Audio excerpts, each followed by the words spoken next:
حریم عزیز مسلمان بھائیوں، ماہ ربیع الاول کا مہینہ اپنی منزل مقصود کی طرف رواں دواں ہے، اور یقیناً آپ حضرات نے مختلف جگہوں پر نبی علیہ السلام کی سیرت مبارکہ مختلف پہلو کے ساتھ سنا ہوگا۔ پچھلے جمعے آپ کی خدمت میں اس بات کو میں نے سامنے رکھا تھا کہ اس ماہ ربیع الاول کے مہینے میں نبی علیہ السلام کی ولادت مبارک بھی ہوئی ہے، اور اسی ماہ ربیع الاول کے مہینے میں نبی علیہ السلام کو اللہ پاک نے نبوت سے، رسالت سے نوازا، اور اسی ماہ ربیع الاول کے اندر نبی علیہ السلام نے مکہ مکرمہ چھوڑ کر مدینہ منورہ کی طرف ہجرت فرمائی، اور اسی ماہ مبارک کے اندر نبی علیہ السلام کی وفات بھی ہوئی۔ پیغمبر علیہ السلام کی ولادت ہو تب بھی اعلیٰ ہے، کائنات میں اس کا کوئی مقابلہ نہیں کر سکتا۔ نبی علیہ السلام کی سیرت، رسالت ہو تب بھی کائنات کے اندر اس کا کوئی مقابلہ نہیں کر سکتا۔ نبی علیہ السلام کی دین کے خاطر جو قربانی اور ہجرت کی ہے، اس کا بھی کائنات کے اندر کوئی مقابلہ نہیں کر سکتا، اور نبی علیہ السلام کی وفات پر جو غم، جو صدمہ، جو تکلیفیں، جو مشقتیں صحابہ اکرام رضوان اللہ تعالی عنہم اجمعین کو پہنچے، تو کائنات کے اندر کسی کی وفات پر یہ ہمارا عقیدہ ہے، قیامت تک جو بھی فوت ہوگا، آئے گا، جائے گا، تو کسی کی وفات پر اس طرح صدمہ نہیں ہوگا قیامت تک، یہ ہمارا عقیدہ ہے۔ نبی علیہ السلام کی سیرت کی شان، نبی علیہ السلام کی عظمت کو اگر دیکھنا چاہو، بات ولادت کی صرف نہیں ہے، ولادت سے پہلے بھی نبی علیہ السلام کی عظمت ہے، ولادت کے بعد بھی نبی علیہ السلام کی سیرت، عظمت اور شان ہے۔ رب نے جو کلمہ مجھے اور آپ کو دیا ہے، اگر اس کلمے کے اندر ہم غور اور فکر کریں، نبی علیہ السلام کے اسم مبارک نام محمد پر غور کرے، تو آپ کو نبی علیہ السلام کی شان، عظمت نظر آئے گی۔ آپ اگر کلمے کو دیکھو، لا الہ الا اللہ محمد الرسول اللہ، اس کلمے کے اندر دو حصے ہیں۔ نمبر ایک لا الہ الا اللہ، نمبر دو محمد الرسول اللہ۔ اگر لا الہ الا اللہ کے اندر اللہ رب العزت کی توحید ہے، تو اسی کلمے کے اندر مجھے پیغمبر علیہ السلام کی رسالت بھی نظر آتی ہے۔ اگر اس کلمے کے اندر مجھے اللہ رب العزت کی بندگی نظر آ رہی ہے، تو اسی کلمے کے اندر مجھے نبی علیہ السلام کی طرز زندگی بھی نظر آ رہا ہے۔ اگر اس کلمے کے اندر میں غور کروں، اس کلمے کے اندر اللہ رب العزت کی مقام الوہیت ہے، تو اسی کلمے کے اندر مجھے نبی علیہ السلام کی مقام ختم نبوت نظر آ رہی ہے۔ جب میں نے اس کلمے کو دیکھا لا الہ الا اللہ یہ دعویٰ ہے کہ اللہ کے سوا کوئی معبود اس کائنات کے اندر نہیں ہے، تو مجھے اسی کلمے کے اندر اس دعوے پر دلیل محمد الرسول اللہ نظر آ رہا ہے۔ اگر میں دیکھوں کلمے کو لا الہ الا اللہ، اس کے 12 حروف ہے، محمد الرسول اللہ کو دیکھا تو حروف 12 ہے۔ جب میں نے اس کلمے کو دیکھا لا الہ الا اللہ، تو اس کلمے کے اندر اللہ رب العزت کی ایک نام، ذاتی نام لفظ اللہ نظر آ رہا ہے۔ اور جب میں نے اسی کلمے کو دیکھا محمد الرسول اللہ کا نام، محمد ذاتی نام نظر آ رہا ہے۔ جب میں نے غور کیا لا الہ الا اللہ کے اندر لفظ اللہ میں 4 حروف ہے، میں نے غور کیا کلمے کے اندر محمد الرسول اللہ، تو لفظ محمد کے اندر بھی 4 حروف ہے۔ ذرا کلمے کا جوڑ دیکھو میرے رب نے کس طرح نبی علیہ السلام کا تذکرہ اپنے تذکرے کے ساتھ کیسے کیا ہے۔ یہ تو نبی کی شان ہے۔ ورفعنا لک ذکرک کا مطلب یہی ہے، پیغمبر جہاں تذکرہ آپ کا ہوگا وہاں تذکرہ میرا ہوگا۔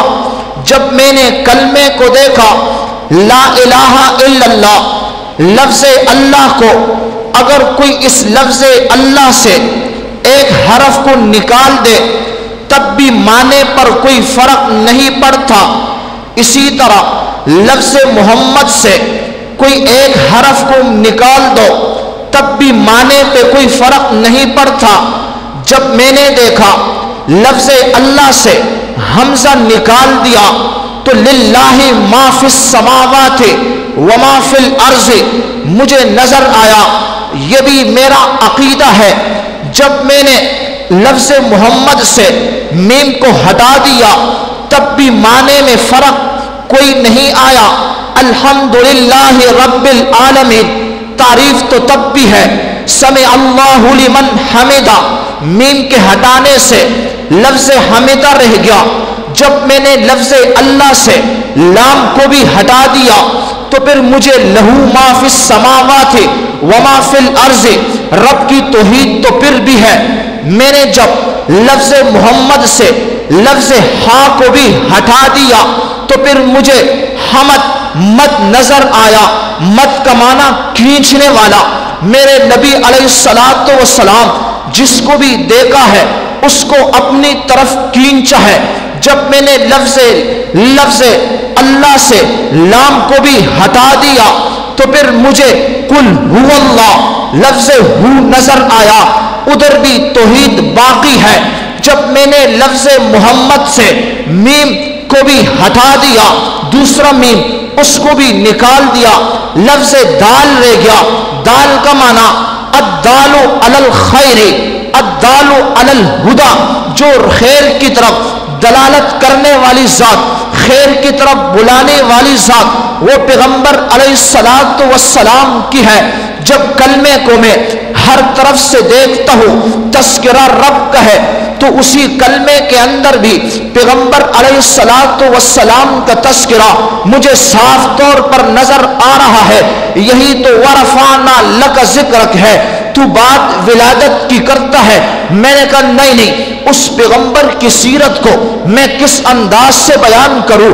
اس کی سیرت تو ولادت سے پہلے بھی ہے، جب دنیا میں آیا تب بھی اس کی سیرت ہے، جب میں مر جاؤں گا تب بھی اس کے تذکرے ہے، جب میں قبر میں چلا جاؤں گا تب بھی اس پیغمبر کا تذکرہ ہے، جب پل صراط سے گزروں گا تب بھی اس پیغمبر کا تذکرہ ہے، جب آخرت کا عالم ہوگا تب بھی اس پیغمبر کا تذکرہ ہوگا، جب رب مجھے جنت میں لے کے جائے گا تب بھی اس پیغمبر کا تذکرہ ہے۔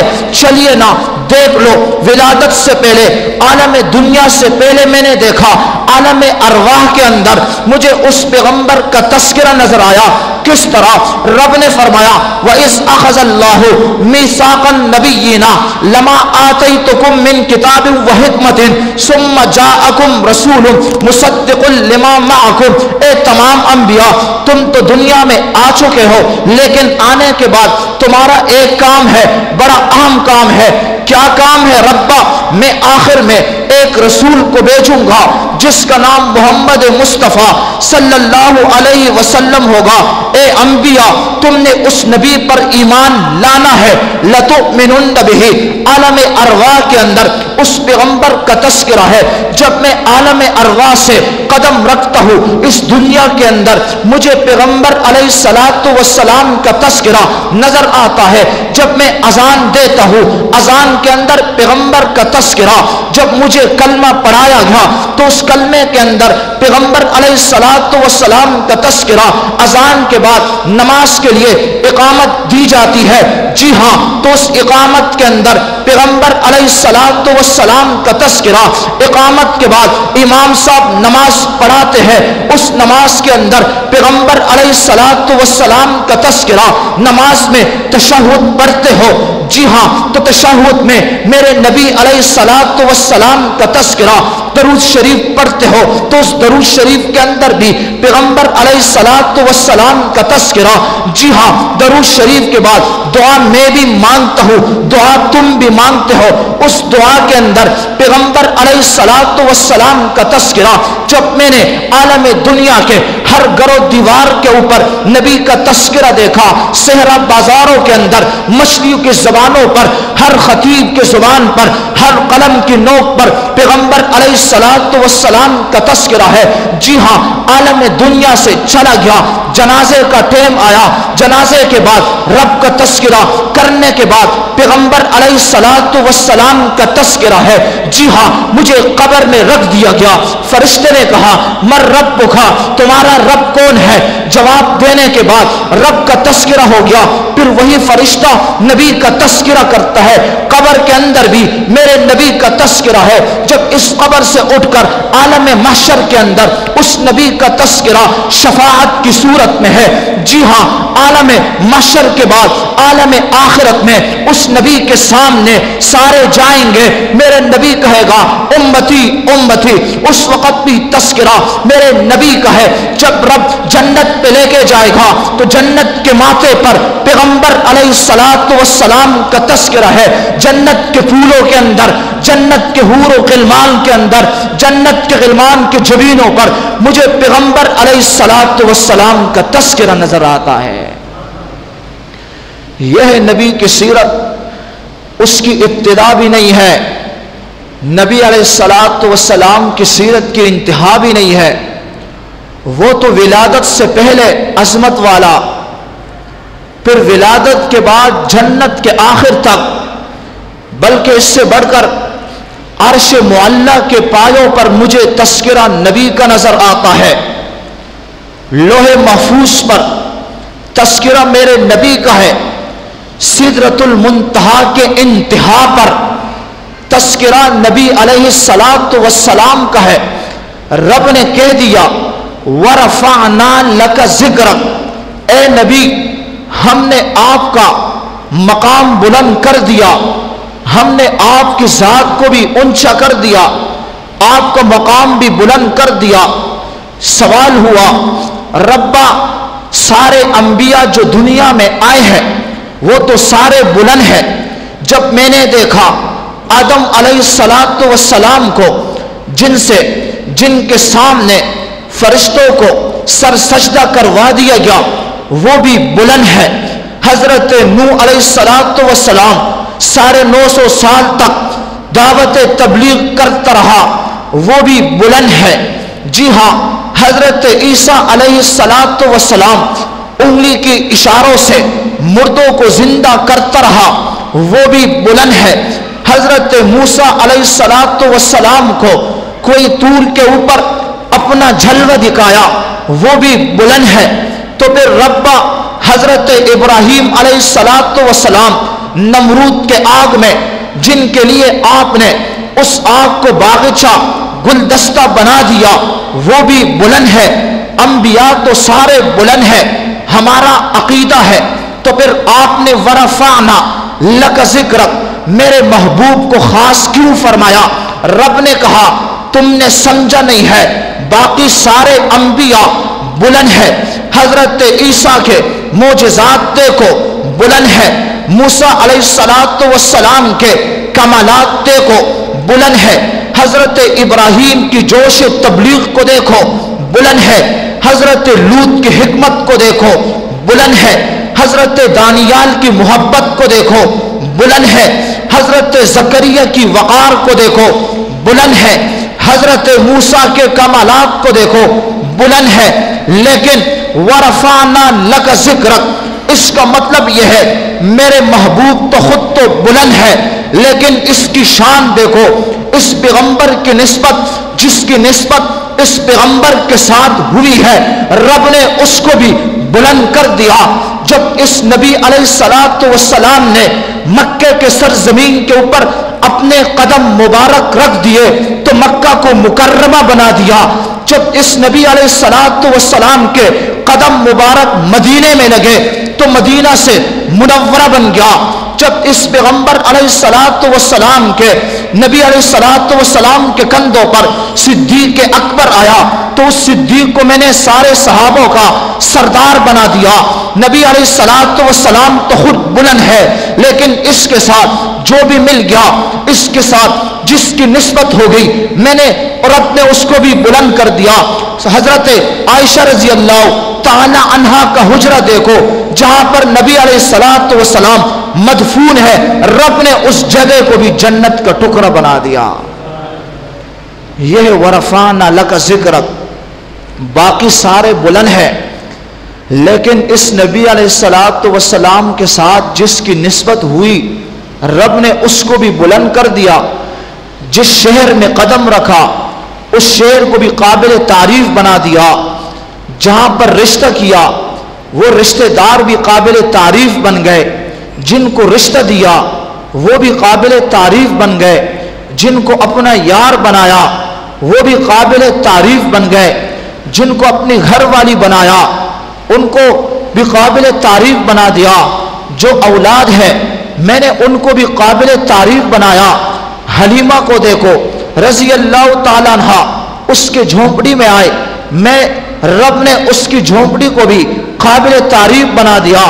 جس دائی کے قسمت میں آیا اس کی اونٹنی کو دیکھو، بیمار تھی، لیکن جب نسبت میرے پیغمبر علیہ السلام کے ساتھ ہوئی تو پھر وہ اونٹنی بھی تمام اونٹنیوں سے اعلیٰ ہوا۔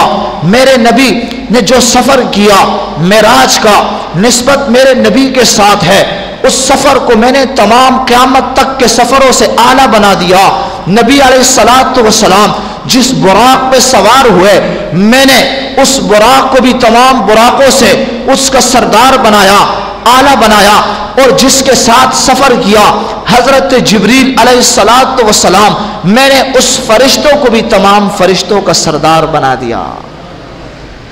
یہ ورفعنا لک ذکرک، باقی تو بلند ہے، لیکن نبی علیہ السلام کی خصوصیت یہ ہے کہ اس کے ساتھ جو نسبت ہوئی، جس کی نسبت ہوئی، رب نے اس کو بھی بلند کر دیا۔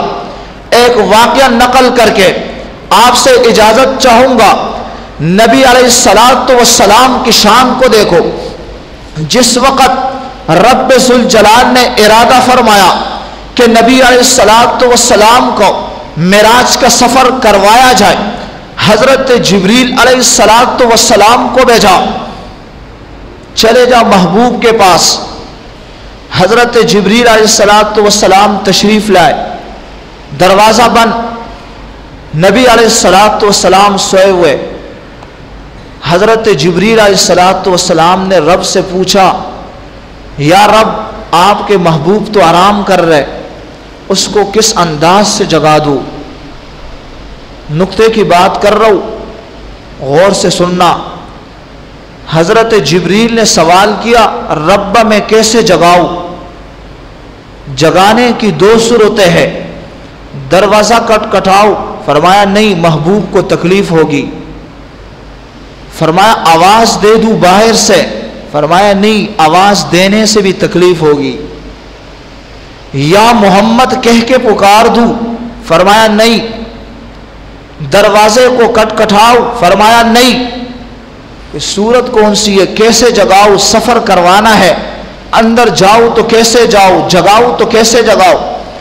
رب نے فرمایا جبریل یار میرا ہے، طریقہ بھی میں بتاؤں گا، محبوب میرا ہے، طریقہ بھی مجھ سے سیکھو، کیسے جگانا ہے؟ فرمایا ربا کیسے جگاؤ؟ چھت کو پار کر کے چلے جاؤ۔ اچھا چھت پارنے کے بعد جگانا تو ہے، آواز نکالو۔ جبریل آپ آواز کیسے نکالیں گے؟ میں نے جو قرآن مجید 30 پاروں کا آپ کو حوالے کر کے اور آپ نے نبی علیہ الصلوۃ والسلام کے قلب اطہر پر اتارا، میں نے ان 30 پاروں کے اندر نبی کو اس کے نام سے نہیں پکارا، آج تو کیسے پکار رہا ہے؟ 30 پاروں کے اندر میں نے ہر نبی کو اس کا نام دے کر پکارا ہے۔ بات آئی ابراہیم کی تو میں نے کہا یا ابراہیم، جب بات آئی زکریا کی یا زکریا انا نبشرک، بات آئی حضرت یحییٰ کی تو ہم نے کہا یا یحییٰ خذ الکتاب بقوہ۔ جس جس نبی کا نام آیا، حضرت نوح کا نام آیا تو ہم نے کہا یا نوح، لیکن جب نام میرے محبوب کا آیا تو میں رب نے 30 پاروں کے اندر اس پیغمبر علیہ الصلوۃ والسلام کو نام سے نہیں پکارا، میں نے اس پیغمبر کو کیسے کیسے القاب دیے ہیں۔ کہیں پر تو میں نے کہا یاسین، کہیں پر کہا طٰہٰ، کہیں پر کہا والضحیٰ، کہیں پر میں نے کہا والشمس وضحاہا، کہیں پر میں نے پکارا یا ایھا المزمل یا ایھا المدثر۔ میں رب نے جب 30 پاروں کے اندر اپنے محبوب کو اس کے نام سے نہیں پکارا، بلکہ اس محبوب کو میں نے کتنے پیارے پیارے القاب دیے۔ کسی شاعر نے کیا خوب کہا، القاب کیسے کیسے، القاب کیسے کیسے عطا کیے خدا نے حضرت پاک محمد کو جا بجا قرآن کے اندر، کہیں طٰہٰ، کہیں حامیم پکارا، کہیں یاسین، کہیں والشمس والضحیٰ کہا، صلاۃ اللہ کلام اللہ۔ جہاں دیکھا تو یہ دیکھا، اگر لکھا خدا دیکھا تو محمد بھی لکھا دیکھا۔ میں نے خود نبی علیہ الصلوۃ والسلام کو اس کے نام سے نہیں پکارا، بے ادبی ہے، گستاخی نہ ہو جائے محبوب کی، تو یا اللہ پھر جگاؤں کیسے؟ طریقہ تو بتا دے۔ تو اللہ پاک نے فرمایا جبریل اپنے نورانی پروں کے ذریعے سے، نورانی پروں کے ذریعے سے نبی علیہ الصلوۃ والسلام کے تلو مبارک کو بوسہ دے دو، مسرور ہو کر نورانی پروں کے ذریعے سے نبی علیہ الصلوۃ والسلام کے تلو مبارک کو بوسہ دے دو، مسرور ہو کر نبی علیہ الصلوۃ والسلام اڑ جائے گا۔ آواز نہیں دینی ہے، آواز نہیں دینی ہے، دروازہ بھی نہیں کٹکھٹانا ہے، اور تم یہاں سے آواز دے دو، بے ادبی ہے نا۔ یہاں سے تم پکارو ہر درود کے اندر، ہر اذان کے اندر، تو یہ کون سی نبی کی شان ہے؟ جبریل سامنے موجود ہے، قریب ہے، اور رب کہہ رہے کہ محبوب کو پکارنا نہیں ہے، بے ادبی ہے، اور میں کراچی میں بیٹھ کر یہاں سے آوازیں دے دوں تو یہ بے ادبی نہیں ہے۔ تو اس لیے ربیع الاول کا پیغام ہی یہی ہے کہ نبی علیہ الصلوۃ والسلام کی بے ادبی، ایسے جملے ہم استعمال نہ کریں۔ خوشی کے اندر خوش تو سب ہے، لیکن اس خوشی میں کوئی ایسی حرکت نہ ہو جائے جس میں نبی علیہ الصلوۃ والسلام کی گستاخی ہو۔ ایک واقعہ نقل کر کے گستاخی پر اجازت چاہوں گا۔ ایک مجلس میں نبی علیہ الصلوۃ والسلام بیٹھے ہیں، صحابہ بھی بیٹھے ہیں۔ جی ہاں، صحابہ جب نبی علیہ الصلوۃ والسلام کو اپنی طرف متوجہ کرتے تھے تو لفظ رائنا استعمال کرتے تھے۔ رائنا کا معنی یہ ہے، اے نبی علیہ الصلوۃ والسلام ہماری رعایت کر لیجئے، ہماری طرف متوجہ ہو جائے۔ اس طرف منافقین بھی بیٹھتے تھے، یہاں اس کنارے پر یہود بھی ہوتے تھے۔ جب منافقین نے دیکھا، ان لوگوں نے بھی لفظ رائنا کو استعمال کرنے لگا، لیکن استعمال کا طریقہ دیکھو، یہ منافقین اس لفظ کو کھینچ کر پڑھا کرتے تھے راعینا، یہ گالی بن گیا۔ راعینا کا معنی بغیر کھینچ کے پڑھو، رعایت کرو۔ راعینا کا معنی اے بکریوں کے چرواگاہ، نعوذ باللہ پیغمبر کے لیے لفظ نازیبہ استعمال کرتے تھے۔ وہاں یہود نے دیکھا، ایک واقعہ حدیث کے اندر یوں بھی نقل کرتے ہیں محدثین، ایک یہودی نے راعینا کا لفظ پکار دیا اس مجلس کے اندر۔ ابن مسعود رضی اللہ تعالیٰ عنہ جو وقت کے فقیہ تھے، جی ہاں محدث بھی تھے، اللہ نے اس کو علم سے نوازا تھا، اس نے یہودیوں کا گریبان پکڑ لیا، اس یہودی نے چیخ نکال دی، شکایت پیغمبر علیہ الصلوۃ والسلام کی طرف چلا گیا۔ نبی علیہ الصلوۃ والسلام نے بلایا، اے ابن مسعود تو نے اس یہودی کا گریبان کیوں پکڑا ہے؟ ابن مسعود کا جواب سنو۔ ابن مسعود رضی اللہ تعالیٰ عنہ فرمانے لگے، یا اے اللہ کے رسول، اس شخص نے، اس یہودی نے لفظ راعینا استعمال کر کے اللہ نے مجھے علم دیا ہے، میں عبرانی زبان کو جانتا ہوں، یہ جو لفظ استعمال کرتے ہیں لفظ راعینا، یہ تو عبرانی زبان کے اندر گالی ہے، نعوذ باللہ۔ یہ یہودی اس لفظ کے آڑ میں تمہاری گستاخی کرتا ہے، آپ کی بے ادبی کرتا ہے۔ میرے نبی علیہ الصلوۃ والسلام کے اخلاق بھی دیکھو، لیکن پھر رب کا جملہ بھی دیکھو، توجہ کرنا۔ نبی علیہ الصلوۃ والسلام نے فرمایا، اے ابن مسعود کچھ صبر کر لیتے، آپ نے ان کے ساتھ لڑائی کیوں شروع کر دی؟ ابھی یہ بحث چل رہا تھا، اوپر میرے رب نے حضرت جبریل علیہ الصلوۃ والسلام کو بھیجا، جبریل اس آیت کو نازل فرما۔